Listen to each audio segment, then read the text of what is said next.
If you've been scrolling through endless laptop specs, watching video after video of people bragging about the fastest CPU or the brightest screen, and still feel stuck wondering which machine actually delivers for the work you do, this review is here to clear that up. Link is in the description if you want to check the product details on Amazon. I've spent the last few days putting this Dell Precision 7560 through a mix of real-world tasks, everything from 3D rendering to editing 4K footage, and even a few weeks of everyday office grind, so you can see whether it truly lives up to the hype or just adds another hefty price tag to your cart. First off, let's talk about the kind of person who might be eyeing a mobile workstation like this. If you're a freelance designer, an architect, or a video editor who needs a laptop that can run heavy CAD software, Autodesk Maya, or Adobe Premiere without whining, the 7560 is built right into that niche. The combination of an 11th Gen Intel Core i7 with 8 cores and 32 GB of RAM means you can have multiple demanding applications open at once, say Photoshop, a browser full of research tabs, and a virtual machine for testing without feeling the usual slowdown. For someone who still relies on a desktop workstation for most of their heavy lifting, this machine offers a genuine take-work-home experience. On the flip side, if you're a student who mainly uses Word, Google Docs, and occasional web browsing, you'll likely find the extra horsepower more than you need. The price point of the Precision series sits well above typical consumer laptops, and you'll be paying for features you'll never touch. In that case, a more modest Dell XPS or even a Lenovo ThinkPad would give you the same day-to-day reliability at a fraction of the cost. Now, let's dig into how the components actually feel in day-to-day use.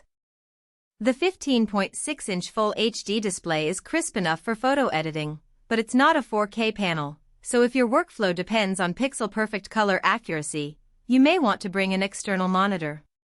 That said, the brightness and color coverage are solid for a laptop in this class, enough to differentiate subtle gradients when you're fine-tuning a render.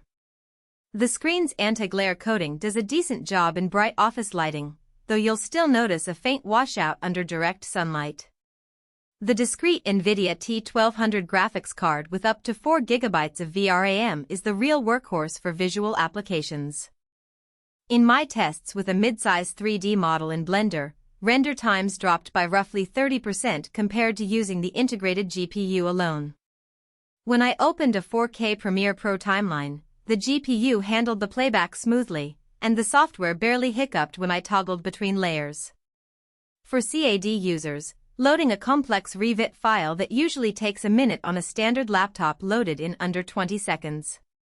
So the graphics card isn't just a marketing add-in. It genuinely shifts the workload off the CPU and into a dedicated processor. Speaking of the CPU, the i7-11850H's base clock of 2.5 GHz feels modest on paper, but the turbo boost pushes it well above 4 GHz when the system detects a heavy load. In practice, I noticed the laptop staying cool enough during a 2-hour-long video export to keep the fan speed at a reasonable hum. The thermal design seems to be tuned for sustained performance, which is a relief because many mobile workstations throttle under continuous stress. Memory is where the 32 GB really shines. I ran a multitasking stress test, 3 instances of Photoshop, a running instance of Autodesk Fusion 360, a Chrome window with 30 tabs, and a background virtual machine for testing. The system never dipped below 90% CPU utilization. But more importantly, the RAM usage hovered around 25 GB, leaving a comfortable buffer. This translates to less time waiting for applications to swap to the SSD, which can be a killer on lower-end models. Storage is a 512 GB NVMe SSD. For a workstation, this size is slightly on the low side if you routinely keep large project files, think 100 GB CAD libraries or multiple 4K video projects. That being said, the drive itself is fast. I could copy a 10 GB folder in under a minute, and the OS booted in about 12 seconds. If you anticipate needing more space, plan on an external SSD or a quick upgrade down the line.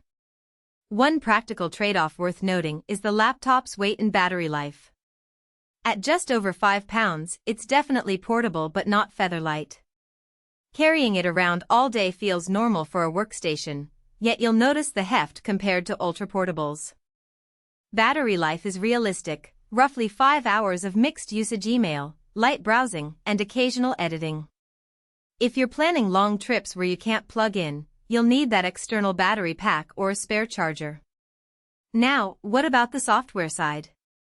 It ships with Windows 10 Pro, which includes a bit more admin control than the Home Edition. For freelancers who need to manage encrypted drives, set group policies, or use remote desktop to access a home server, the Pro version is handy. I didn't bother testing the upgraded Windows 11.